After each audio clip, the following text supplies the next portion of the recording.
Hello, Brian Rowan from Silver Tiger Media. How are you?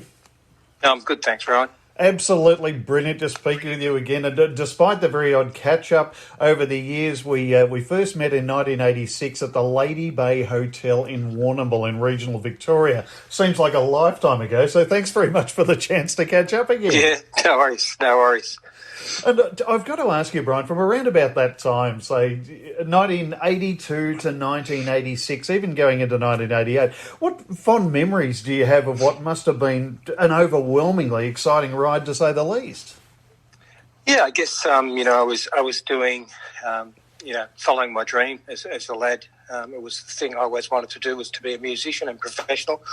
So those days were incredibly impactful on my life and the start of my journey, really.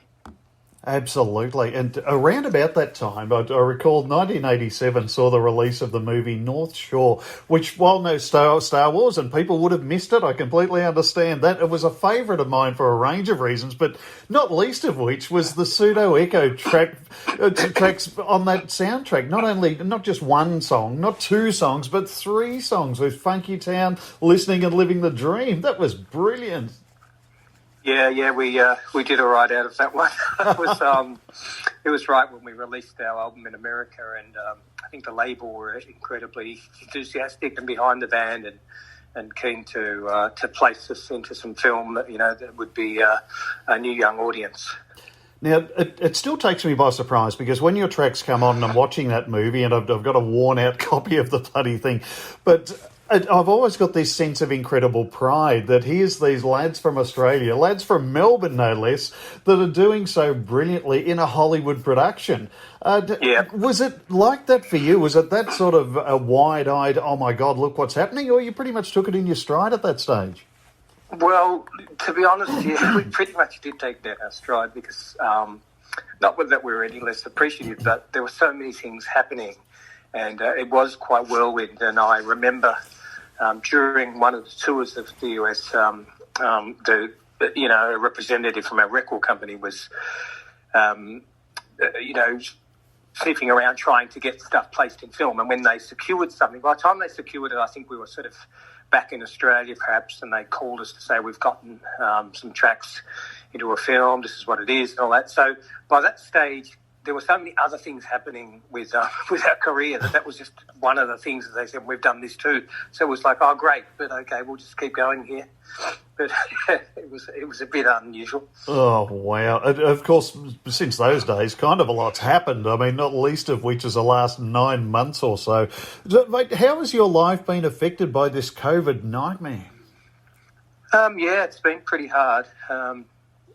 We pace ourselves, we keep focused, and that's how we're getting through. But, I understand it's not like that for everybody, and I think many people are doing it hard. We need our freedom. We need to be able to do what we want to do, basically. It's hard to interrupt somebody's lifestyle and completely put us in shackles and say we have to wait for this to pass. Absolutely, and of course you've kept yourself busy with the Acoustica being released, and of course now After Party being unveiled.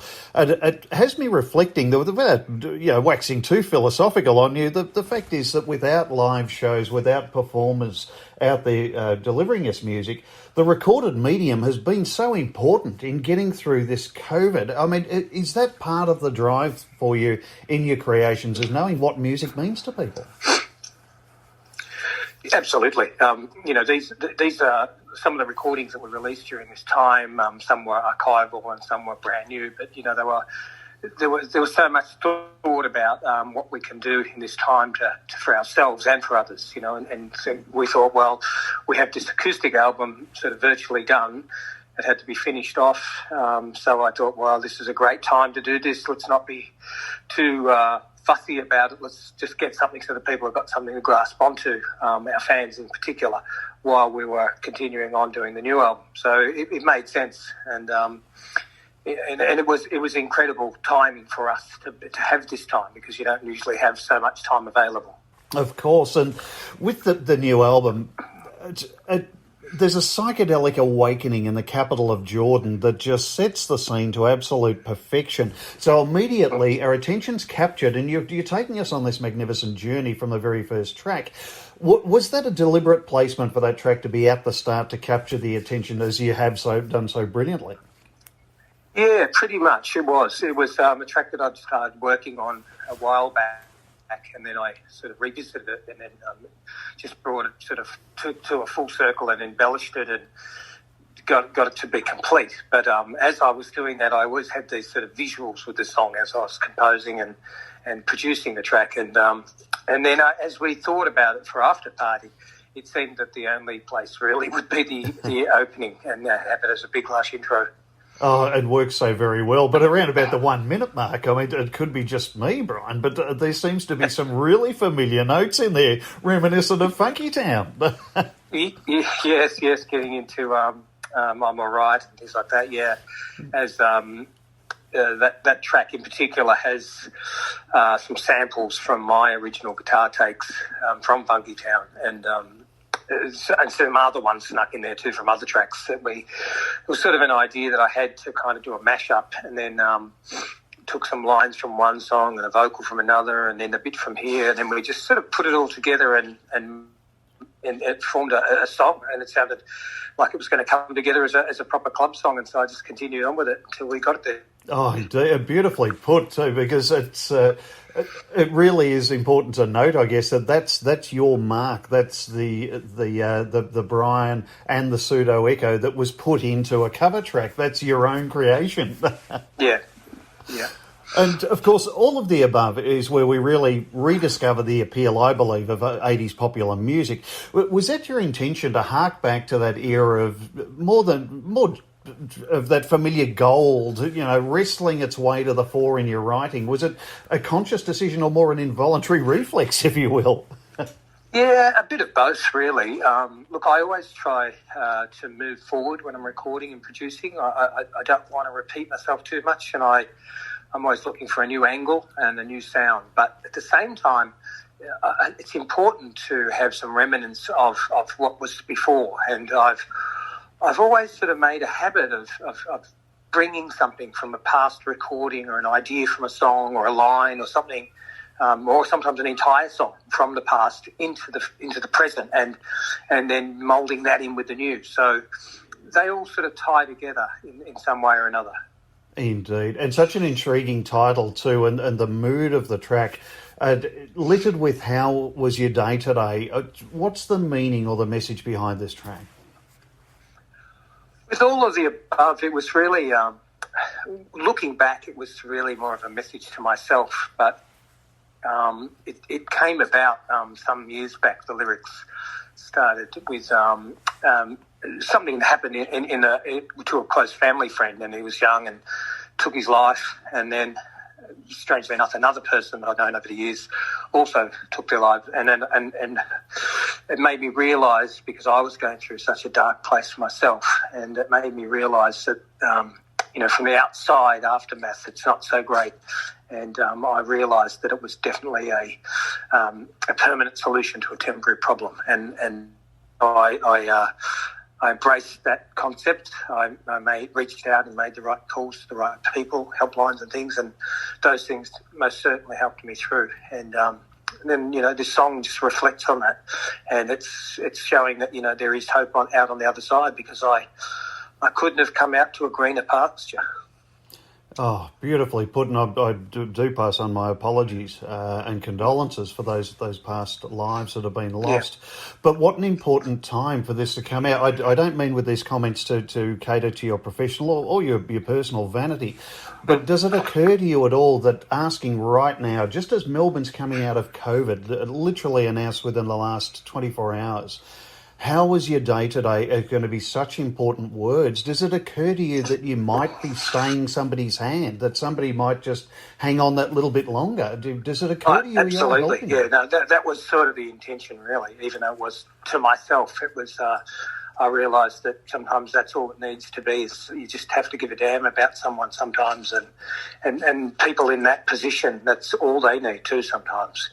is just somebody to ask. Oh, I'm really glad there's so much meaning to that track, although stemming from regrettable circumstances, but it really is my favourite track from the album. But closely followed by Weechtail. I mean, we really are embarking on more an instrumental and collaborative work with this track. It's about now that you realise that the album is sort of unfolding like a great story. Was that a deliberate effect with the sequencing to have more elements sort of join in with each track as the album progresses? Well, it was definitely something that I thought about as I was putting it together.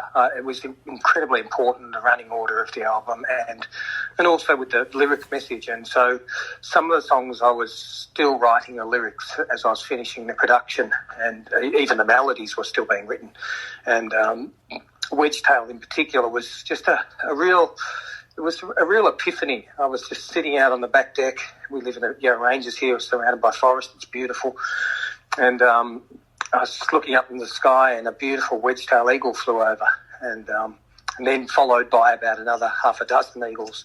And they were just sort of, cruising over above, and I just thought about the whole concept of nature. And I thought, we are really meant to be free, unshackled and just do what you want to do. So it really served as inspiration for the lyrics on that song. But you've managed to capture and convey so much emotion with the instrumental as well. I mean, my oldest son, who's a bass player, came out with his mouth agape and eyes like dinner plates saying, "Oh my God, who was this?" Yeah. Well, bass is really my first instrument, and I just never played it professionally in a band, because by the time I was in a band I was on to guitar, and that was my thing. So I never really went back to bass until kind of a few albums back with Pseudos, and I started experimenting around with it rather than just using a bass synth as usual. What we did with Suds, I'd jump on a bass guitar and crank it up, and I'd probably play it more like a guitarist than a bass player, because I'm often hopping all over the place and ad-libbing and things, but that becomes part of the style of it. Of course, and so beautifully delivered too.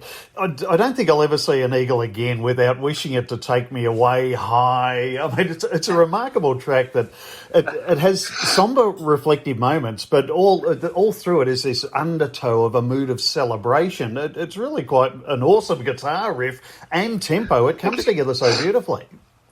Yeah, there's a real journey in it. I sort of purposely sort of steered away from the traditional constraints of pop songs, of the formula, and I just sort of went with what I went with. Whatever I got to a part, if that was where it was going to be, I'd explore that, and it didn't need to repeat again, or it didn't have to necessarily be a chorus that came every few minutes. So I just took it as I approached it, and that was it. Oh, and of course, straying away from that popular feel, I understand, but by heaven, I mean, I freely confess it takes me right back to the Warehouse in South Yarra or the Metro in Burke Street in Melbourne. But your vocal delivery is just brilliant. What inspired Heaven?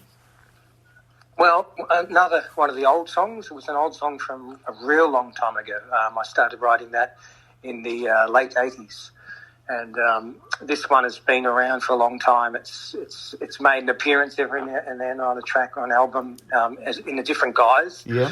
But this was something that I'd been working on for many years, this version that I had completely changed from the original version, and really it just kept the element of one part of the lyrics, which was a very important part. And it was about sort of rejuvenation and starting again and hoping for a better place and getting things right. So it was poignant too for this moment. Oh, absolutely. Beautifully put. I hope people plug into it, listen and feel what's actually conveyed in that track.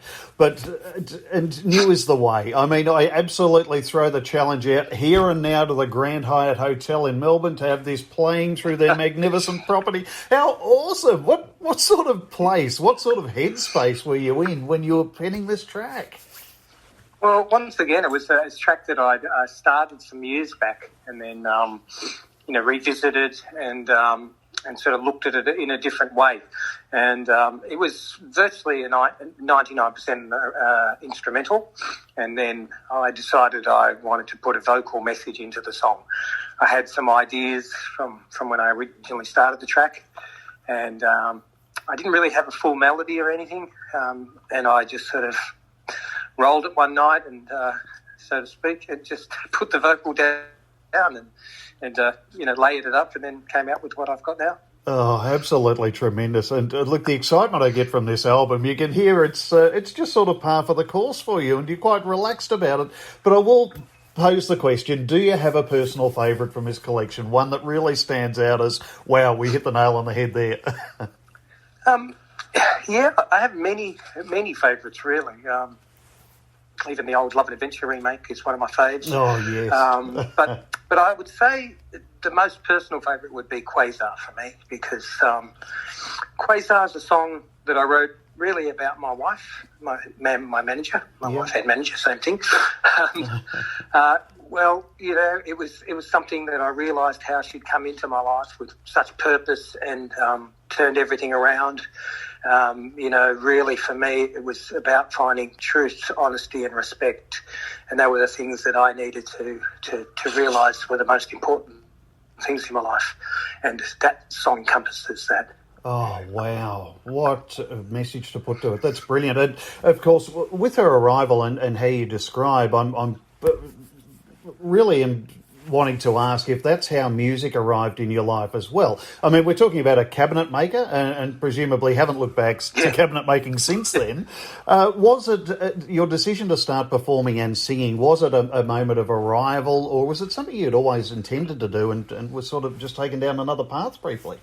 Yeah, I think that was always there. I mean, if there was a piano in a room, you couldn't keep me off it. A guitar or any instrument anywhere. And I come from a family of 5 boys and all older brothers. And, they all had instruments at some point, because my dad was a musician. He was a trumpeter and a bass player in the Air Force band in Egypt as a young man, and he sort of taught the boys as much as he could, but they're all sportsmen, so none of them really grasped it and locked onto it, but I was the last one, so there were always this surplus of old instruments lying around, which to my delight, served as a great entertainment and pastime for me. So while the boys were out kicking the footy, I was out there trying to work out how to play, Smoke on the Water or something like that.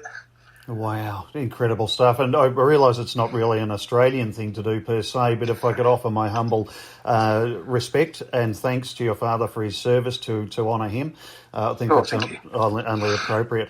Of course, you've been at the helm through the various manifestations of Pseudo Echo and been through some incredible times in music, guiding the band in various lineups through productive times, through down times. But where to next in this new world of musical quelling and quashing that we're coming out of? How do you see the road out? Are you hopeful? Well, yeah, for us, look, it's given me a new vigour on recording.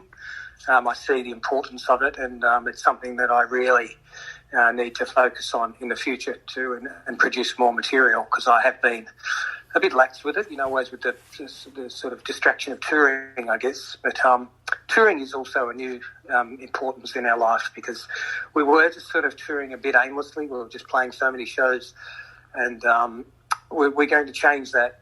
As of next year, we're going to be one of the first bands in the world granted special access to travel overseas to New Zealand to do the Greenstone Festival. Wow. And that'll be in January, a few shows there, and then towards mid next year we will, possibly earlier, announce the tour. So we aren't going to be doing the pubs as much and focusing more on theatre, concert-style shows. Wow. Brian Canham and Pseudo Echo still making history, still setting the bar so high, and with historic moments. Magnificent stuff. Thank you. And, of course, we can't wait to hear the music being performed live. This album, for me, I mean, we go to things like the Totally 80s tour, which is absolutely fantastic, and songs and bands that are reminiscent of the past. But I can't wait to see crowds now absorbing these albums and absorbing your magnificent work and actually bringing back to life some of the old emotions that we've felt for so long and launching into a whole new generation of successful followers. Absolutely. I mean, the live part is a big thing too, and and hopefully by the time we get into touring next year, we'll have some of the new album into the set, and we like to switch it up and sort of move the show around a bit, give it a bit of variety. But yeah, we always have some spontaneous moments and some real fun when we play live with the audience, so it's always been a big part. Absolutely. Can't wait to experience that again with you. And, of course, congratulations again on Acoustica. Magnificent recording. And now After Party. Goodness me, just wonderful stuff. And we cannot thank you for the very perfect music at the very perfect time. Thank you. Pleasure.